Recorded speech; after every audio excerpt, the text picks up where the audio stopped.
Monsieur le préfet, vous voulez nous rejoindre sur la...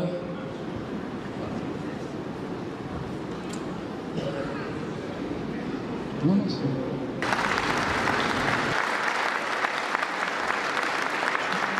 Non. Il y a sa famille, je crois qu'il est là.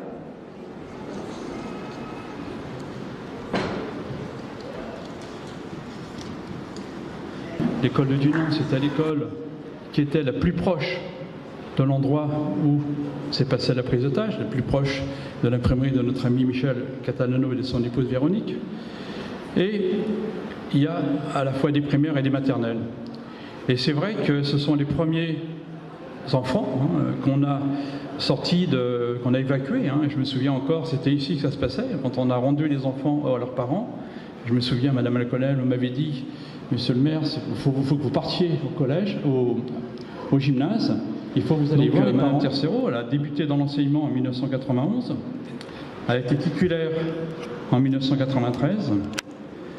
Elle a fait la majorité de sa carrière dans le 93. Et puis elle a eu sa mutation en 2007. Elle a eu sa mutation dans le 77. Elle a enseigné à Otis, la ville dans laquelle elle habite. Puis elle est à Damartin, dans le poste de directrice de l'école de Dinan. Elle est là depuis 3 ans. Nous sommes aujourd'hui réunis pour honorer Valérie Tercero, directrice de l'école Henri Dunant, à l'occasion de sa remise de la croix de chevalier de l'Ordre national du mérite. Au nom du président de la République, en vertu des pouvoirs qui nous sont confiés, nous vous faisons chevalier de l'Ordre national du mérite.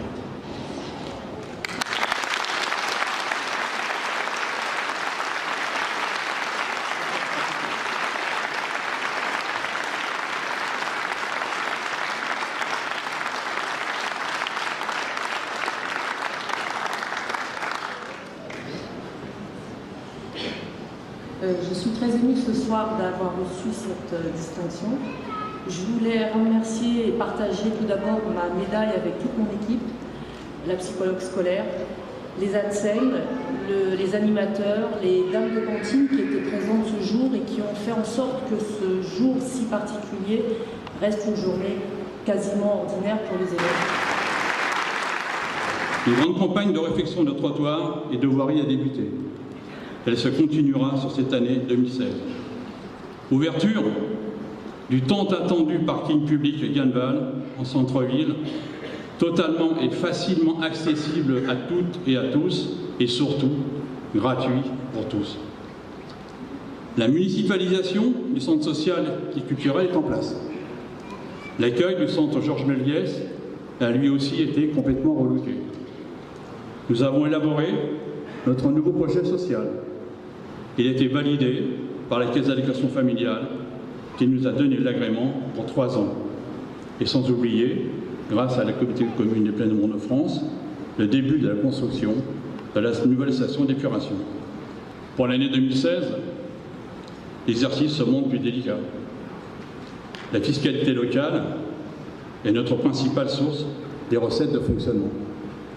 Les dotations de l'État en sont le complément très important et indispensable. Depuis 2013, suite aux décisions gouvernementales, les dotations sont en baisse chaque année.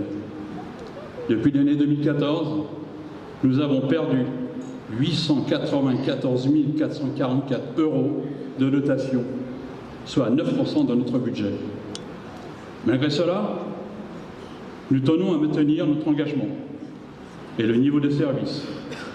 Et nous n'augmenterons pas la fiscalité locale en 2016. Pour l'investissement, la prudence et la rigueur sont incontournables. En 2014, nous avions construit un plan pluriannuel d'investissement en tenant compte de nos engagements et des priorités. En tant que maire de notre ville, ma responsabilité est de réagir et de réorganiser nos priorités en fonction des incohérences du passé, des imprévus et surtout des impératifs immédiats imposés par la conjoncture. Je dois donc saisir toute opportunité nous permettant de mettre en place des solutions à moindre coût pour des besoins urgents et indispensables. Voici donc les grandes priorités pour l'année 2016. En premier lieu, l'extension de l'école de Petits-Princes. La fin des travaux est prévue pour la rentrée de septembre 2016. La sécurité. Suite aux recommandations du président de la République et conformément à nos engagements, la sécurité reste pour nous une véritable priorité. L'installation, bien sûr, des caméras et vidéos de protection sera faite. Nous continuerons le renforcement des moyens de la police municipale, avec notamment le lancement de la procédure d'armement des agents. Autre grand projet, la collégiale. Les travaux ont commencé et s'étaleront sur toute l'année. Un autre engagement de campagne. En 2015, sollicité par le corps médical, nous avons commencé l'étude de faisabilité de l'installation d'un pôle médical dans la zone de l'Europe. Après plusieurs réunions d'échange et de concertation, notamment avec l'ARS, ce sont plus de 28 praticiens qui ont signé pour se porter candidat à intégrer ce pôle médical. Un programmiste a été désigné pour finaliser les besoins en locaux et rédiger le cahier des charges pour lancer le marché de réalisation. Cela nous permettra d'intégrer de nouveaux médecins généralistes qui font cruellement défaut tant les besoins sont criants. Des spécialistes, notamment un neurologue, sont aussi positionnés. Et pour terminer, nous finaliserons la révision du plan local d'urbanisation. Nous continuerons bien sûr notre campagne de réfection de trottoirs et de voiries, avec en priorité la ligne du Drador. Et enfin, grâce à une excellente collaboration entre les deux communes d'Autis et de Dammartin, et le soutien du Conseil général qui est devenu départemental, le rond-point de l'intersection de l'avenue de l'Europe et du CD13, aux limites d'Autis et de Dammartin, sera fait. Les travaux débuteront en juillet. De dire quelques mots ce soir.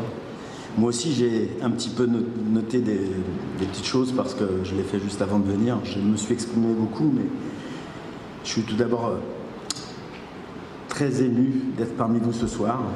J'ai bien sûr une pensée aussi pour Lilian, qui est auprès de sa famille, ainsi que toutes les victimes du terrorisme, mais aussi pour tous les habitants de Dammartin qui ont été touchés par cet événement.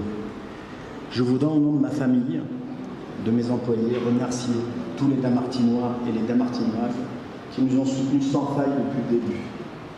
Le maire de Dammartin, les maires des communes avoisinantes, l'association des commerçants, la communauté de communes, les entreprises de la région.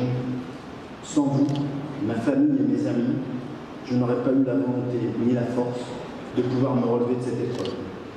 Car notre traumatisme est important et restera à jamais gravé dans nos têtes. Revenir à Dammartin reste pour moi et ma famille notre objectif. Le chemin est encore long, difficile, mais nous mettons tout en œuvre. Je vous souhaite une bonne année 2016 à tous. Merci.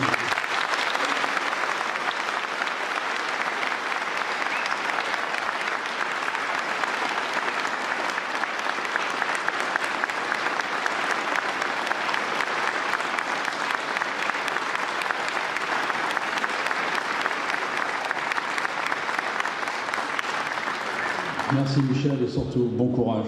Tu sais que tu peux compter sur nous, on sera toujours derrière toi. Allons enfants de la patrie, le jour de gloire est arrivé. Contre nous de la tyrannie, les grands sanglantes élevés, les grands sanglantes élevés. Entendez-vous dans nos campagnes, ces féroces soldats qui viennent jusque dans